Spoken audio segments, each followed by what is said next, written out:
Mesurer ce qui se passe en mer. Bonjour José, viens t'installer. Viens t'installer par là. Là-bas au bout. Collé. Ça va. Oui, ça va. Bien. Oui. Merci d'être là, merci d'être venu parce que on sait que ton agenda, on va se tutoyer parce qu'on se connaît bien maintenant, ton agenda est assez chargé, tu étais à la frontière ukrainienne il n'y a pas très longtemps, tu dois repartir très vite vers Lampedusa. D'abord, une réaction à ce qu'on a montré là pendant plus d'1 heure et demie, quasi 2 heures. La réaction, je ne sais pas comment la décrire. Évidemment, on connaît ce contexte, mais de revoir toutes ces images, ce soir, ça reste encore un moment très très fort. Et j'ai envie de dire, heureusement qu'on ne s'habitue pas. Parce qu'on pourrait avoir tendance, après un certain nombre d'années, à travailler dans des contextes comme ceux qui ont été montrés ce soir. On pourrait presque finir par trouver ça normal. Et ça ne l'est évidemment pas. Et il faut bien l'avoir en tête. Je crois que le cerveau humain est fait de telle sorte que pour résister, pour se protéger dans des contextes comme ceux-là, sans parler des humanitaires qui finalement ne font que passer dans ces contextes-là et qui à tout moment ont la possibilité, heureusement, de rentrer chez eux en sécurité. Il ne faut surtout pas oublier qu'il y a malheureusement des gens qui vivent au quotidien et depuis de très très nombreuses années ces situations et qui pourraient justement, et qui certainement pour se protéger, ont fini par s'habituer à ces situations jusqu'au point de les considérer comme normales. Elles ne le sont évidemment pas et je crois qu'il est extrêmement important de l'avoir en tête. Donc encore une fois, malgré le fait qu'on connaisse ce contexte avec tous les bénévoles de pilotes volontaires et qu'on se confronte régulièrement à situations qui ont été montrées encore ce soir, je crois qu'on reste comme vous choqués et j'ai presque envie de dire que c'est mieux comme ça. Ouais.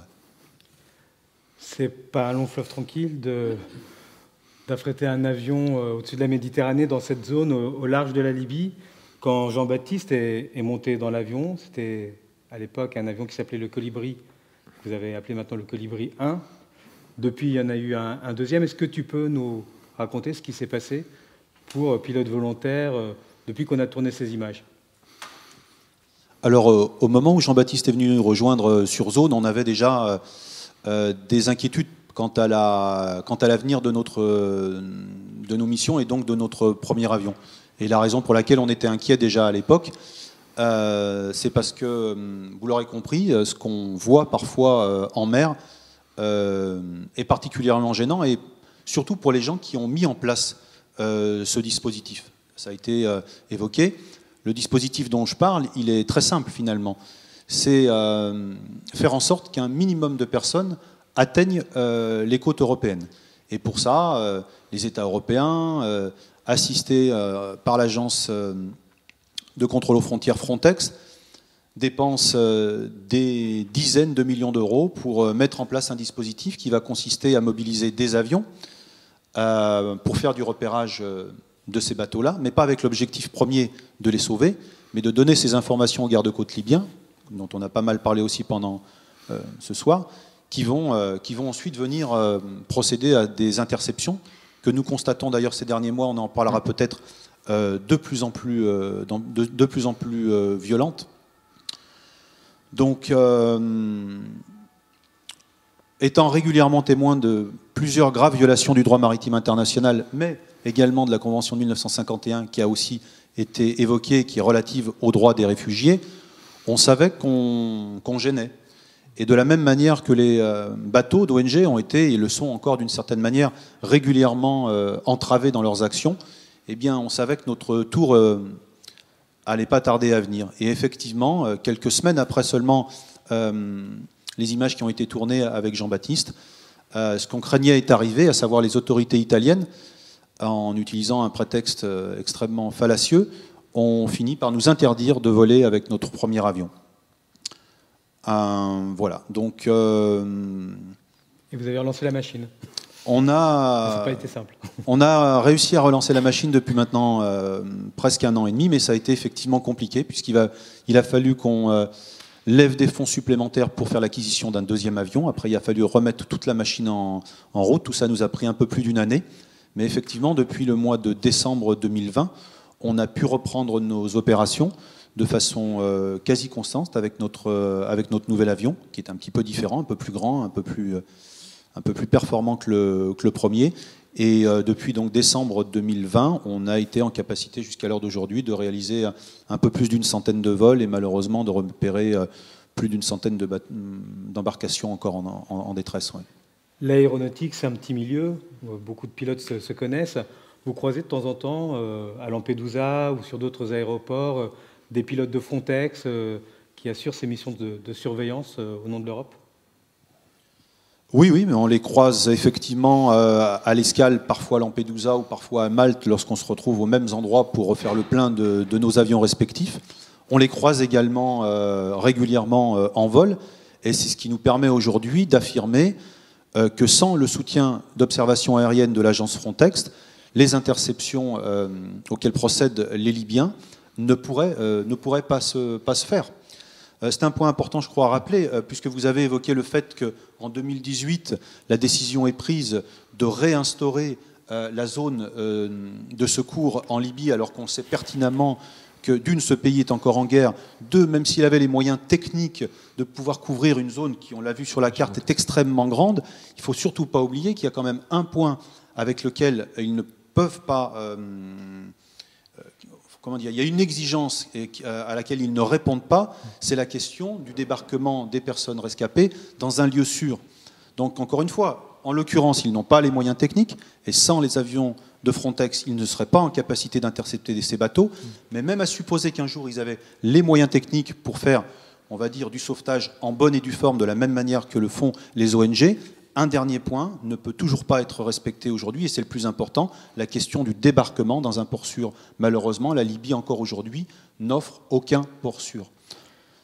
Il faudrait faire l'exercice, mais je suis à peu près sûr du résultat. Si demain, un plaisancier français se retrouvait à faire du cabotage à une certaine distance de la côte libyenne, par exemple, même si c'est fortement déconseillé, se retrouver en détresse à cet endroit-là, je ne peux pas imaginer une seconde que ce soit les gardes-côtes libyens qui viennent à leur secours. Ça serait d'autres moyens qui seraient mis en œuvre, et très certainement mis en œuvre carrément par la France elle-même, ou avec le soutien des autorités maltaises ou des autorités italiennes, qui sont, on va dire, voilà, les deux autorités à proximité, en capacité de procéder à des sauvetages dans les règles de l'art. Et encore une fois, je ne peux pas imaginer que si j'étais ce plaisancier à bord de ce bateau, on envisage une seconde de m'amener à Tripoli, par exemple. On voit bien que, voilà, dans cette situation... Tu disais juste avant que les interceptions des gardes-côtes libyens avaient changé de nature récemment. Est-ce que tu peux nous raconter, puisque nous, ça fait longtemps qu'on n'est pas venu dans le Colibri, et qu'est-ce que vous voyez, vous, quand vous faites des sorties, tout simplement, qu'est-ce que vous constatez là, en ce moment, récemment, quand vous le faites Alors, lors de l'année qui vient de s'écouler, on a effectivement noté un changement et un changement de taille. Lorsque nous repérions des bateaux, et que... parce que les gardes-côtes libyens n'étaient pas très loin et qu'on savait que ces gens allaient être interceptés, ce qu'on faisait et ce qu'on fait encore, c'est qu'on essaye de rester au-dessus le plus longtemps possible pendant toute la durée de l'interception. La raison pour laquelle on fait ça, c'est évidemment pas par voyeurisme, c'est parce qu'on a la faiblesse de penser que si on est là, présent, et qu'on le fait savoir, parce que bon, voilà, en pleine mer, un petit avion qui tourne à basse altitude au-dessus d'une embarcation, ça passe pas inaperçu. On a la faiblesse de penser que ça permettrait d'éviter des interceptions qui pourraient être peut-être plus violentes si on n'était pas, si on n'était pas là. On l'a pensé longtemps. Malheureusement, ces derniers mois, on a constaté que notre présence ne suffisait pas tout le temps à dissuader les gardes-côtes d'intervenir de façon violente. J'ai 2 exemples en tête, dont un particulièrement récent, je vais le garder pour la fin, mais qui démontre qu'effectivement, pour nous, il y a une volonté d'intercepter à tout prix, très certainement parce que ces gens ont des contrats à rendre auprès des gens qui les financent et qui les sponsorisent quelque part. Bref, il y a quelques mois de ça, on a repéré lorsqu'on était en patrouille un bateau des gardes-côtes libyens qui lançait à grande vitesse, manifestement informé par les avions de Frontex, se dirigeait sur une embarcation. On a décidé de la suivre et effectivement, presque 1 heure plus tard, on va dire, le bateau des gardes-côtes libyens s'est approché d'une embarcation de personnes exilées et dans la majorité des cas, pour plein de raisons, la plupart du temps parce qu'il est assez rare que la personne qui soit aux commandes du bateau ait une grande expérience, mais aussi par le fait que les bateaux dont on parle, vous l'avez vu, sont très peu manœuvrants et il est très difficile en fin de compte et très lent finalement. Mais ce jour-là, on n'était pas en face d'une embarcation aussi lente et aussi chargée que celle-ci, et manifestement, la personne qui était là-bas avait un peu d'expérience et s'est rendu compte qu'il avait un avantage de manœuvrabilité par rapport au bateau des gardes-côtes libyens. Et au lieu de s'arrêter comme le font la plupart des autres bateaux qu'on a pu voir en mer, ces gens étaient déterminés à ne pas se faire intercepter. Et grâce aux barreurs, ils ont commencé à manœuvrer encore, de façon à éviter à tout prix d'être interceptés par les gardes-côtes libyens. On a suivi tout le déroulement de ces manœuvres d'évitement. Ça a duré plus d'1 heure. Le bateau des gardes-côtes libyens a fini par abandonner la partie, mais pas complètement. Quand ils se sont rendus compte que leur niveau de manœuvrabilité ne leur permettrait pas d'arrêter ce bateau, après 1 heure de chasse, littéralement, ils ont décidé d'abandonner la partie, mais comme je le disais, pas complètement. Ils ont fait appel à un autre bateau des gardes-côtes libyens, plus petit en taille, supposé être plus manœuvrant, pour continuer, en fin de compte, la chasse. Ce qui a sauvé ces gens ce jour-là, c'est que le temps que le 2e bateau, qui avait été appelé en renfort, arrive sur zone, le bateau des exilés avait continué la navigation, était trop loin. À ce moment-là précis, n'a pas pu manifestement bénéficier du soutien aérien des avions de Frontex, et le 2e bateau arrivé en renfort ne les a jamais retrouvés. Et ils ont pu ainsi s'échapper. L'histoire, dans ce cas-là, elle se finit bien, puisque quelques heures plus tard, c'est le bateau de l'organisation allemande CI-4 qui va procéder au sauvetage des gens qui ont lutté pendant plus d'1 heure pour éviter cette interception. Ce que je voulais dire par là, c'est que ce jour-là, on a vu vraiment des gens déterminés à ne pas se faire arrêter, et ce n'était pas si commun. Vous pouvez documenter tout ça, vous pouvez filmer. On a effectivement documenté toute cette situation. Ouais. Plus récemment, on s'est retrouvés, quand je dis plus récemment, c'était le 19 février dernier, juste avant qu'on revienne en France pour effectuer la maintenance de notre avion, et on s'est retrouvés face à une situation très similaire. Un bateau en bois chargé d'environ 50 à 60 personnes qui était déterminé à ne pas se faire intercepter. Et c'est pareil, ce bateau, on l'a repéré dans des circonstances similaires, à savoir on a repéré de très très loin un bateau des gardes-côtes libyens qui se dirigeait qui se dirigeait vers un point qui ne pouvait pas être un point au hasard.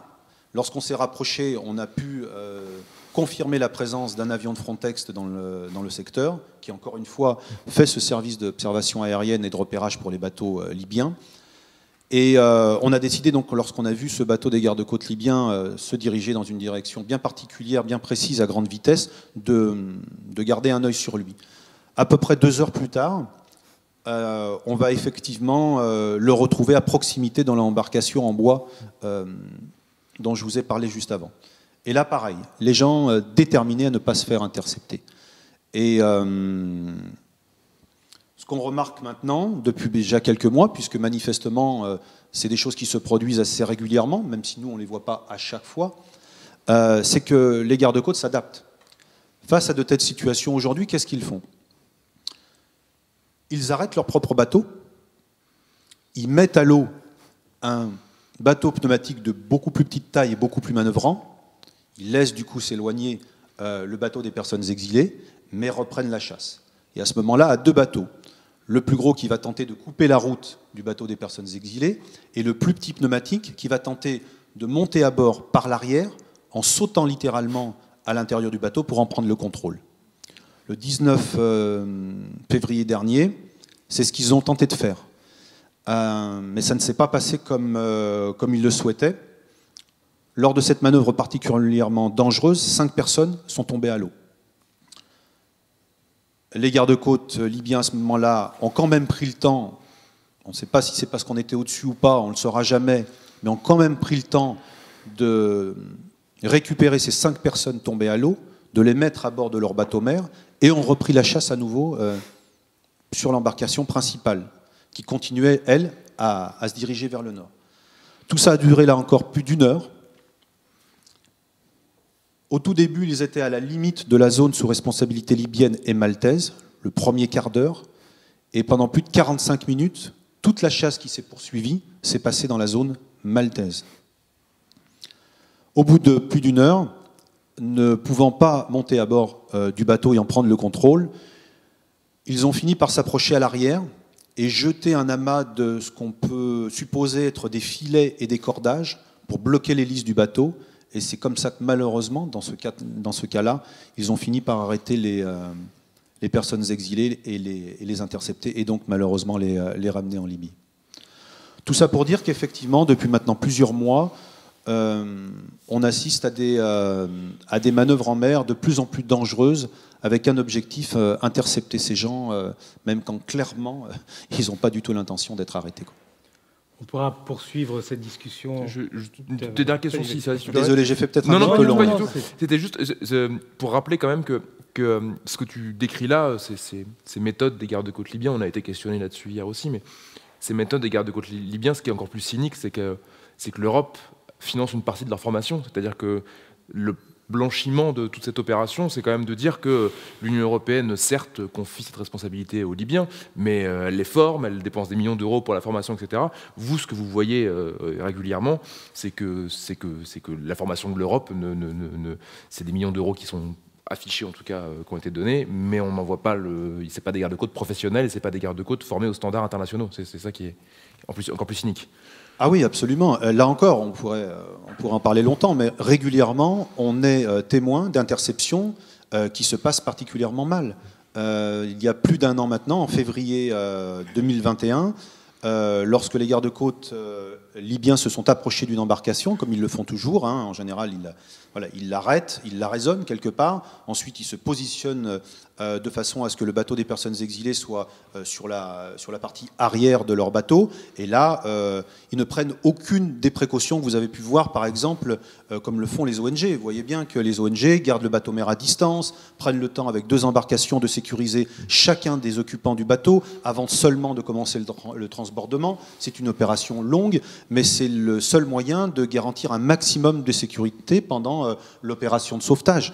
Là, lorsqu'on parle des interceptions des gardes-côtes libyens, on n'est pas du tout dans ce schéma-là. On a des bateaux qui manœuvrent vite, fort, et qui ont pour objectif de transborder le plus rapidement possible à bord de leur bateau les personnes qui viennent d'intercepter, avec l'objectif de retourner le plus vite possible en intercepter d'autres. On est dans une opération militaire, on est dans une opération de police, d'interception. On n'est pas dans une opération de sauvetage qu'on veut mener en faisant prendre le minimum de risques pour les personnes secourues. Et malheureusement, encore une fois, je vous le disais, le 21 février 2021, on a été témoin d'une interception catastrophique où, s'approchant d'un bateau pneumatique comme celui que vous avez montré à l'image, le bateau était déjà partiellement dégonflé à l'arrière, et lorsqu'ils ont commencé les opérations de transbordement sans sécuriser bien entendu les occupants, une partie des gens, la panique aidant à ce moment-là, sont tombés à l'eau. On en compte une quinzaine environ qui sont tombés à l'eau à ce moment-là, et on craint malheureusement que tous n'aient pas été secourus, quoi. Donc oui, non seulement il y a des millions d'euros qui sont dépensés, soi-disant pour faire de la formation, pour donner du matériel, Nous, dans les faits, ce qu'on voit, c'est des sauvetages qui, encore une fois, s'apparentent plutôt à des interceptions qu'à des sauvetages réalisés dans les règles de l'art, bien sûr. Alors, dernier point avant qu'on bouge vers le bar. On peut donner la parole un peu à la aussi salle. La parole. Et juste parce que ça n'a pas été dit, mais est-ce que tu peux nous rappeler comment est financé Pilote Volontaire et à quel point elle dépend des financements, des dons privés individuels du public finalement?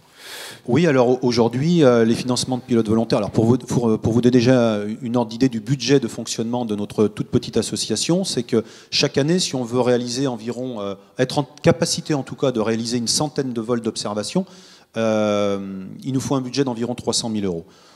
Aujourd'hui, on est principalement financé par des donateurs privés, effectivement, et on compte beaucoup là-dessus parce que c'est pour nous très très important en termes d'indépendance, mais on est heureusement également soutenu depuis maintenant quelques années par Médecins sans frontières. On l'a été il y a quelques temps par SOS Méditerranée, on l'espère l'être à nouveau, et également par des fondations privées. Et puis j'ajoute, puisque vous êtes là, que sur proposition de l'équipe du théâtre de la commune, l'intégralité de la billetterie de toute l'exploitation de ce spectacle va aller à Pilote Volontaire. On va prendre des questions de la salle, s'il y en a. S'il n'y en a pas, on peut continuer à discuter au bar, mais s'il y en a, particulièrement pour José, qui est là pour ça. Nous, on a assez parlé. Monsieur Herman.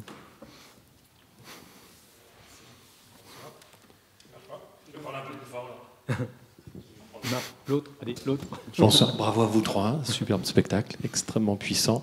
Une question, lorsque vous êtes au-dessus des eaux contrôlées par les Maltais, si j'ai bien compris, ce que vous avez donc documenté en vidéo, c'est plus du sauvetage, ni de l'arrestation, c'est du kidnapping. Est-ce que c'est juridiquement du kidnapping?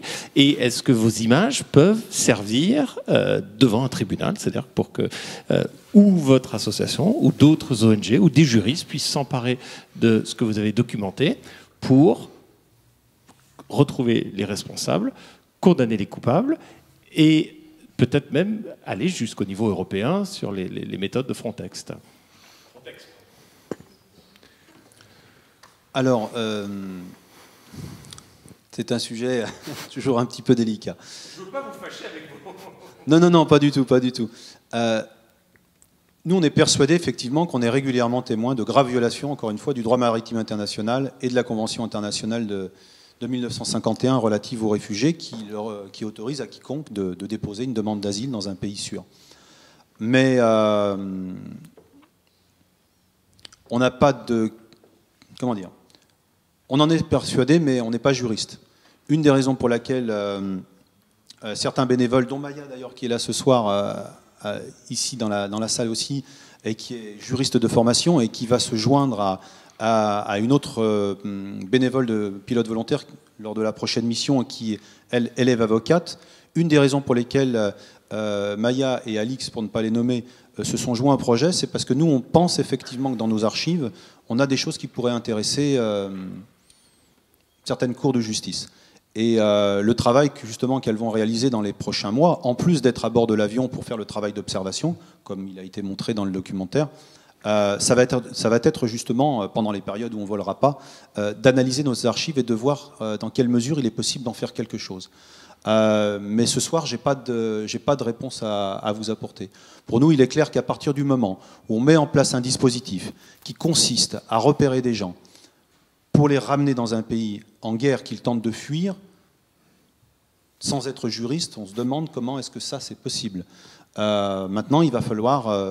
ça pourrait être un tout petit peu plus complexe et on espère avoir des réponses à ces questions dans les semaines ou dans les mois qui viennent. Et on est prêt, effectivement, après cette première étape qui va consister à éplucher nos archives pour voir ce qu'il en est, on envisage aussi la possibilité de s'entourer peut-être encore mieux dans les semaines et les mois qui viennent pour creuser cette question-là. Une autre question. Pas d'autres questions. Très bien. Une question. Ouais. Oui, moi j'ai une question sur le moment où on vous voit dans une des vidéos justement essayer de mener l'embarcation vers le nord, en disant je préfère en fait les mener vers le nord plutôt qu'ils soient ramenés en Libye. Est-ce que c'est quelque chose d'instinctif? On comprend bien du coup pourquoi il ne veut pas rentrer en Libye, mais vous, c'est une forme de responsabilité que vous prenez qui est assez énorme à ce moment-là. Est-ce que c'est quelque chose plutôt d'instinctif? Est-ce que ça correspond à quelque chose qui est discuté avant. Enfin, comment est-ce que cette décision est prise?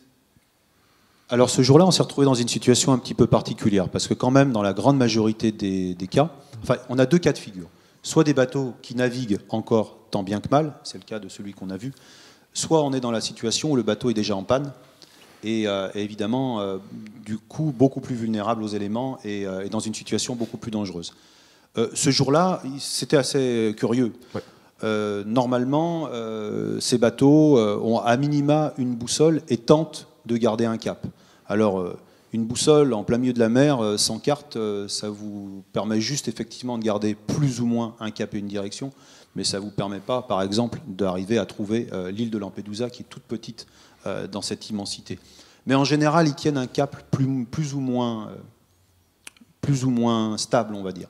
Ce jour-là, pour une raison qu'on ignore, effectivement, le bateau non seulement a commencé à faire beaucoup de zigzags, mais littéralement, à un moment, à faire demi-tour et à reprendre la direction de la Libye, ce qui nous a semblé très très curieux. Ne pouvant évidemment pas communiquer avec ces gens, même si ça peut paraître un petit peu dérisoire, on a effectivement effectué un certain nombre de manœuvres en essayant de leur indiquer le cap nord pour qu'ils puissent reprendre une direction moins dangereuse. Après, on sait que certaines fois, des bateaux qui avaient pris la mer alors qu'elle était relativement calme, mais qui se sont retrouvés dans une mer extrêmement agitée après 2 ou 3 heures de navigation, ont pris la décision d'eux-mêmes de faire demi-tour et de retourner en Libye, se mettre à l'abri. On a quelques exemples, on ne peut pas dire que c'est la règle. La majorité d'entre eux, lorsqu'ils prennent la mer, c'est avec la ferme intention de ne pas faire effectivement de demi-tour, comme ça a été très bien décrit, et pour des raisons qu'on peut évidemment comprendre. Donc dans ce cas particulier qui est montré à l'image, c'est une situation plutôt inhabituelle. Est-ce qu'il y a une autre question? On va conclure. J'ai une dernière question. Étienne Huvert Non, juste, on voit cette dernière image avec ce bateau complètement dégonflé dont on ignore tout. Des épaves comme ça, vous en croisez encore aujourd'hui relativement souvent sur la mer, ou c'est assez rare? Non, ça arrive encore assez fréquemment. Si on fait un bilan rapide, depuis 4 ans d'existence maintenant, on a réalisé un petit peu plus de 200 vols. Pendant ces 200 vols, on a repéré environ 265 embarcations. À bord de ces 265 embarcations, près de 13 000 personnes. Et dans ces 265 embarcations, il y a environ une soixantaine de bateaux sans personnes qu'on a trouvés. Alors, ce n'est pas toujours des épaves semi-flottantes comme celles qu'on a vues, c'est parfois des barques tout simplement vides, pour lesquelles il est parfois difficile de dire effectivement ce qui s'est passé. Dans certains cas, lorsqu'elles ont été secourues par des bateaux d'ONG, on a une inscription écrite à la bombe qui nous dit que le bateau a été secouru à telle date, et dans ces cas-là, on sait ce qu'il est advenu de ces gens. Mais dans un grand nombre de cas, on ne sait pas. On ne sait pas ce qui est arrivé. Donc malheureusement, ça se produit encore régulièrement. Encore une question. Je voudrais vous poser une question, parce que finalement, toutes les images qu'on voit, ça part du fait qu'il y a plusieurs milliers de morts par an de gens qui meurent en traversant la Méditerranée. Et finalement, votre enquête, elle se dirige vers la situation en Libye, vers ce qui se passe en Libye, en montrant que ce que vivent les gens en Libye et d'une violence, comme ça montre la violence. Mais alors, moi, la question que je voudrais vous poser, c'est est-ce que pour vous, ce qui se passe, le caractère criminel, disons, de ce qui se passe en Libye, c'est le cœur du réel des choses, ou est-ce que ce n'est que le symptôme du réel? Parce que avec les images, on a l'impression que c'est le cœur du réel, parce que c'est là où il y a les choses les plus violentes qui se passent, etc. Mais en réalité, si on y réfléchit, ce n'est que le symptôme du réel. Enfin, c'est le symptôme. Le réel, c'est quoi? Le réel, c'est que la politique de l'Union européenne et des États de l'Union européenne est une politique criminelle, est une politique qui a pour conséquence la mort, année après année, de milliers de gens, etc. Parmi les États responsables de ça, il y a évidemment l'État en France, et la France est, je dirais même, doublement responsable. Enfin, la politique de la France est même doublement criminelle. Pourquoi? D'une part pour ça, et deuxièmement parce que la guerre civile en Libye et les conséquences qu'on a vues là, c'est-à-dire le caractère mafieux et donc le trafic mafieux des gens qui passent, etc., cette guerre civile, elle est née du fait que la France a décidé qu'à un moment donné, le gouvernement français, Sarkozy, a décidé de faire la guerre en Libye et de faire la peau à Kadhafi. Alors ça, c'est une chose sur laquelle vous n'enquêtez pas, par exemple. C'est une chose dont on ne sait pas comment ça se passait avant. Là, on voit bien que c'est une conséquence aussi de la destruction du pays. Et voilà. Donc ce que font les Libyens, c'est des pratiques de brigandage, des pratiques de corsaires, etc. Mais finalement, au service d'une politique qui est celle de l'Union européenne, etc. Donc ça, le cœur et on remarque quand même simplement une chose, c'est que vous montrez le spectacle maintenant, à quelques semaines d'élections présidentielles, dont on voit bien qu'absolument aucun personnage politique n'enracine son orientation juste sur ce réel-là, ce qui montre quand même le caractère non seulement criminel je dirais, de la politique ici, mais le fait que la démocratie dont on se vante tant, c'est quand même est plus qu'en crise. Il y a quelque chose là à dénoncer en profondeur, etc. Il y a beaucoup de choses dans ce que vous dites, c'est hyper intéressant. Je ne suis pas sûr qu'on ait le temps, ni l'espace, ni même la capacité de répondre à tout.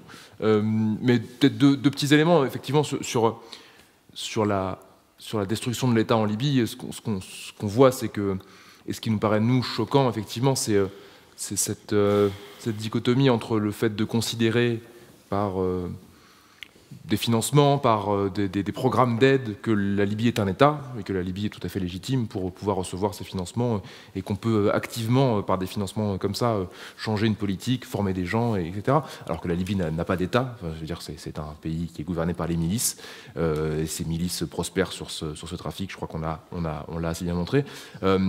Après, on n'a pas eu là l'occasion, on a encore plein de choses qu'on n'a pas montré, mais on n'a pas eu là l'occasion de rappeler la responsabilité de la France. Vous avez raison de la souligner. C'est pas une omission de notre part volontaire, mais on ne peut pas tout dire même en 2 heures.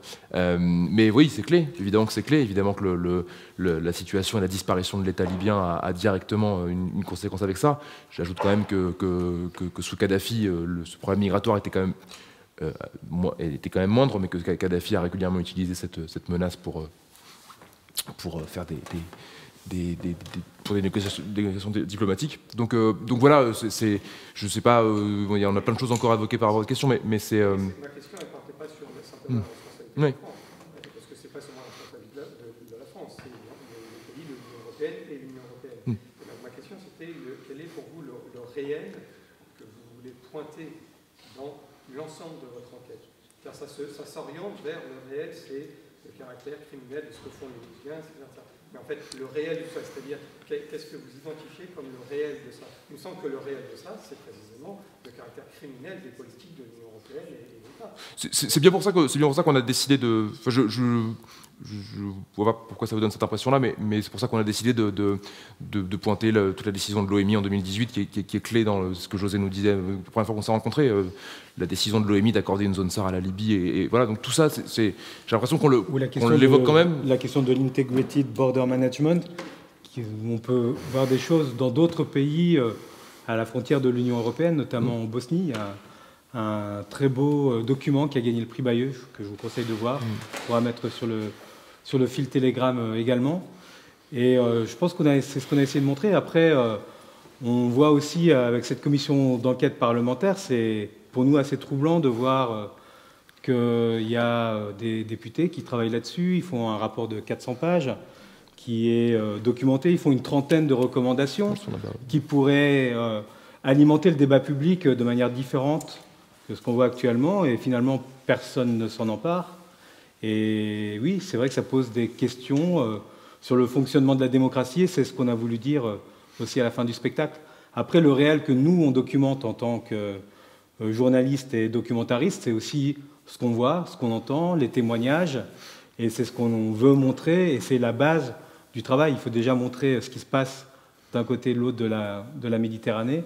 Et voilà. Mais ça, c'est aussi très important de s'appuyer sur ces témoignages-là qu'on recueille dans le bateau et ce qu'on arrive à saisir côté libyen, parce que c'est évidemment très compliqué d'aller documenter ce qui se passe en Libye.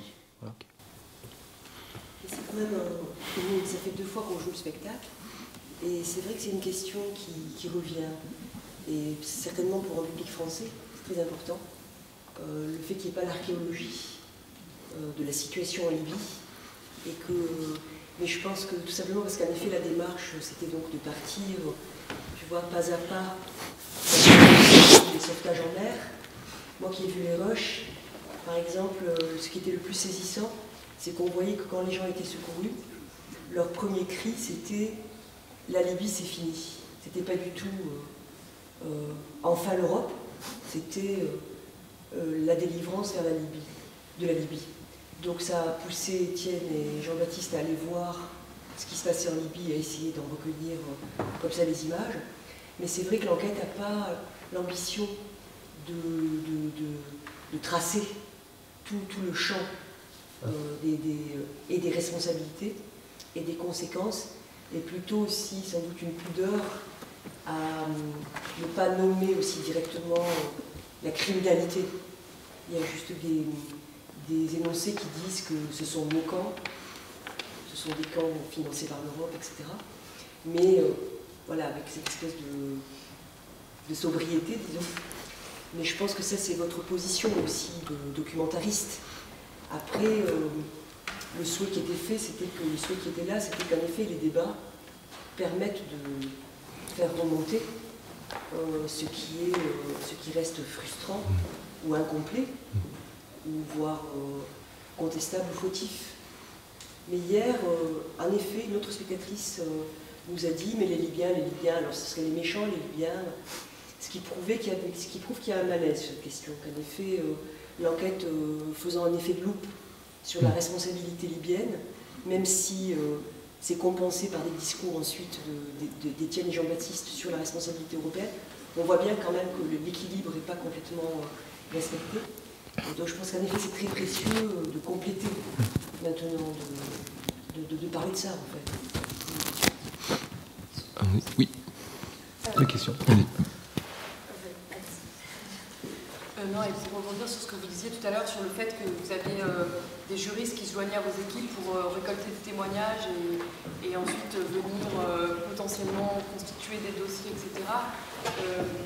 C'est ça, par rapport à ce que vous venez de dire et à ce que Julien vient de dire aussi, c'est vrai qu'on sait que toutes les quelques institutions pénales internationales qui existent sont toutes très largement dirigées par des pays démocratiques exemplaires occidentaux, qui sont toujours très efficaces quand il s'agit d'aller juger des dictateurs africains, etc.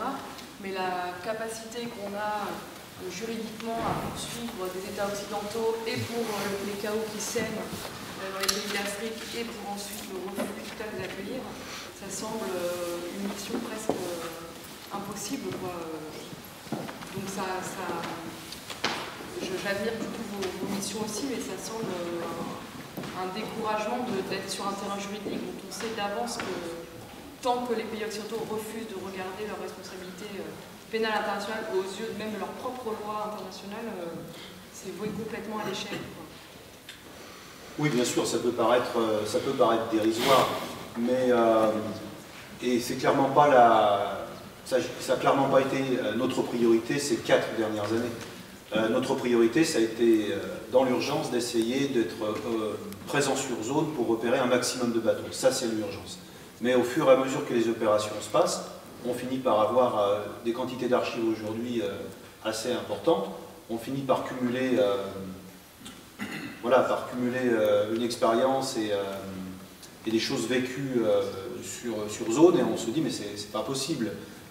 On marche littéralement sur la tête. Cette situation n'a pas lieu d'être et on a des bonnes raisons de penser qu'effectivement il y a des graves violations d'un certain nombre de conventions internationales, et on a pris la décision maintenant d'essayer d'approfondir cette question. Mais il est fort probable qu'à la fin, le résultat, on ne sait pas quelle sera la finalité et les conclusions qu'on va en tirer. Mais oui, on se rend bien compte qu'on s'attaque à quelque chose qui pourrait nous dépasser assez vite. Mais on se doit d'essayer de faire ce travail-là quand on en a la possibilité en tout cas, et on verra où est-ce qu'il nous mène. Mais on ne sera pas tout seul, parce qu'il y a quand même pas mal de gens qui se posent les mêmes questions que nous dans le même contexte, en l'occurrence des gens qui auraient des moyens financiers plus importants que les nôtres à utiliser justement dans le cadre de ces recherches. Et nous, ce qu'on va très certainement faire, plus que mener le plaidoyer, ça va être plutôt d'apporter peut-être des éléments qui permettront de constituer à un moment des dossiers. Peut-être, peut-être pas, on ne le sait pas. Mais on est tout à fait conscient effectivement que d'une, on est tout petit, deux, on va le rester, et que face à nous, on a une machine, évidemment, une véritable machine de guerre qui opère avec cet objectif de permettre un maximum d'interception. Sur ce point, d'ailleurs, je voulais dire un truc, c'est que ces questions, Jean-Baptiste et Étienne se les sont posées dans leur champ, tu vois, sur la quasi-impuissance de leurs images. Il y a des grandes discussions là-dessus. Oui. Et on en était venu à une espèce de conclusion provisoire qui était que chacun fasse ce qu'il a à faire dans son champ. Parce que sinon, on a le sentiment, évidemment, d'un accablement. Et moi, je leur disais, mais vous faites dans votre champ ce que vous avez à faire. Par exemple, montrer des images comme celle-ci, justement, non montées, ces rushs, les libérer, les rendre au public. C'est dans ce champ-là que vous agissez, et que chacun fasse dans son champ ce qu'il a à faire.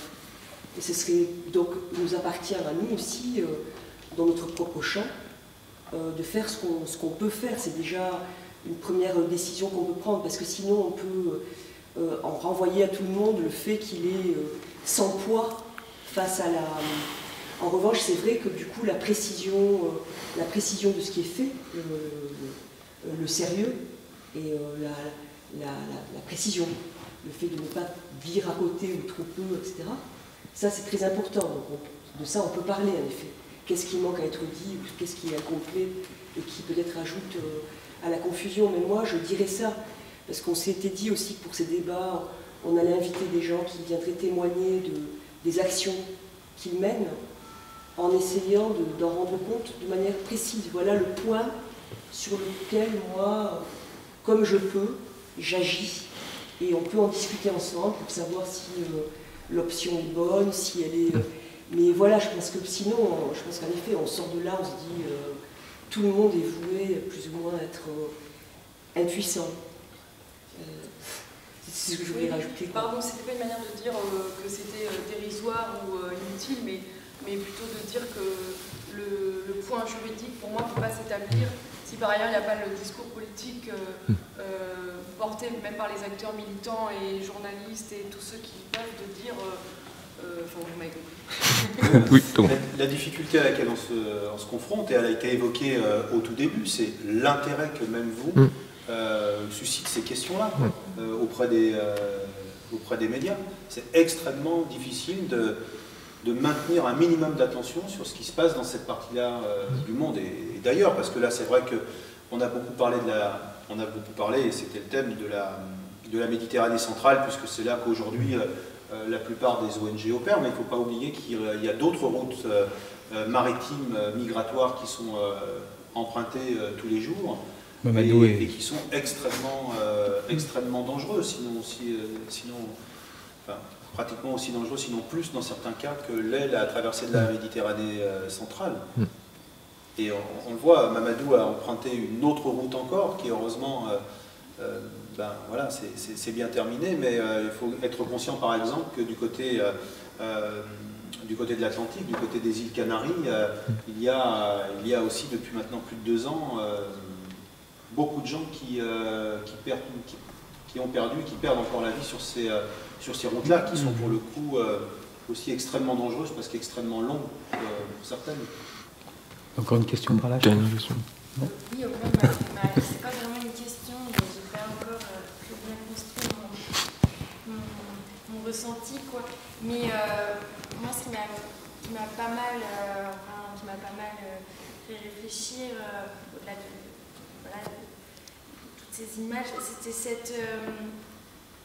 cette terminologie de l'extrême droite, ou en tout cas cet ensemble de mythes, cet ensemble de discours communicationnels, cet ensemble de, enfin voilà, cet ensemble de spectacles en fait qui est organisé comme une image qui est recevable, qui fait de l'audience, qui choque pas une audience télévisuelle, et l'utilisation du spectacle, donc ce soir, la scène, comme le moment de dire d'aller au-delà du spectacle, de dire bon alors voilà, le mythe dans lequel on est, c'est voilà cet appel d'air, cette Europe qui se veut la grande sauveuse, le sous-traitant du bien qu'on fait passer pour le méchant alors que le grand méchant est quand même celui qui sourit derrière. Voilà, il y avait ces espèces de grands personnages, je trouvais,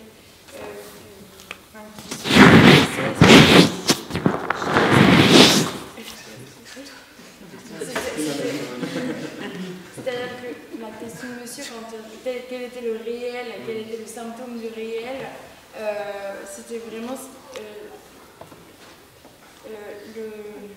c'est pas très construit. C'est pas obligé d'être une question, on peut juste voilà, dire ce qu'on a à dire, ça suffit. Le réel, comment on fait pour en parler si tout ce qu'on met devant les gens, c'est-à-dire devant les yeux du public, les images, les faits, les rapports, etc., n'arrive pas à percer le mythe de la peur. Je veux dire, c'est ça qui est... Donc ce n'est pas une question, mais c'est ça qui... Non, c'est pas grave. Ben, je renvoie à Marie-Josée qui dit quelque chose de très juste sur l'impuissance, on la constate aussi, mais tant qu'on fait dans notre champ ce qu'on peut faire au maximum, c'est le meilleur moyen contre lui. J'en parlais aussi aujourd'hui avec un collègue qui a longtemps été reporter à RTL et qui m'a aidé à monter sur le bateau de l'Ocean Viking parce qu'il m'a laissé sa place en disant c'est important que toi qui fais quelque chose de long, tu y ailles. Et j'ai eu une petite maladresse d'expression dans une interview où je ne sais plus très bien, je disais que des fois le news ne fait pas très bien son travail. Et en fait, c'est vrai, il me disait, mais si, on fait notre travail, et c'est vrai, ils font leur travail. Et ces images, on les connaît. On en voit sur BFM, d'ailleurs nous-mêmes, on ne nous a pas fermé la porte du tout quand on y allait. On en voit sur quasiment toutes les chaînes. Quotidien y était il y a quelques semaines. Et nous-mêmes, on a fini par faire ce documentaire de 52 minutes sur M6. Et ce documentaire même, il date d'il y a 2 ans et il est tombé aux oubliettes.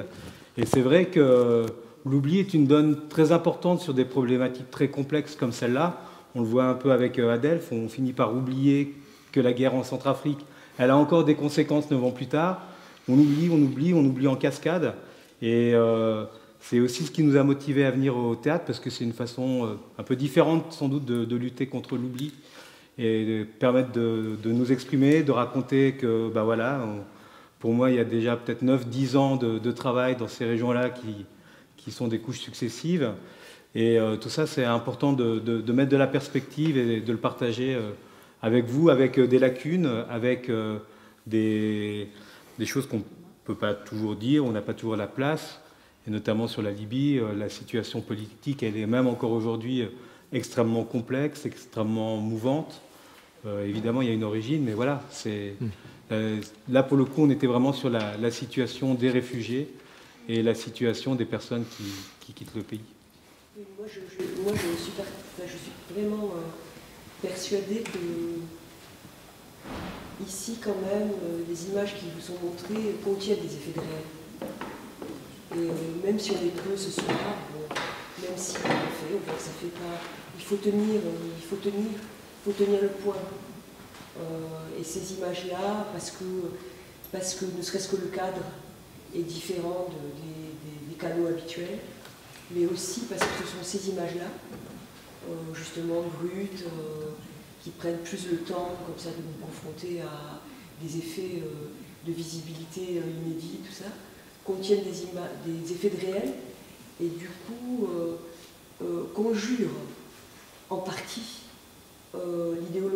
sens où, bien sûr, on peut continuer à s'abriter derrière le fantasme de l'appel d'air ou je sais pas quoi, mais là, il se trouve qu'on voit des choses qui quand même scarifient l'œil, quoi.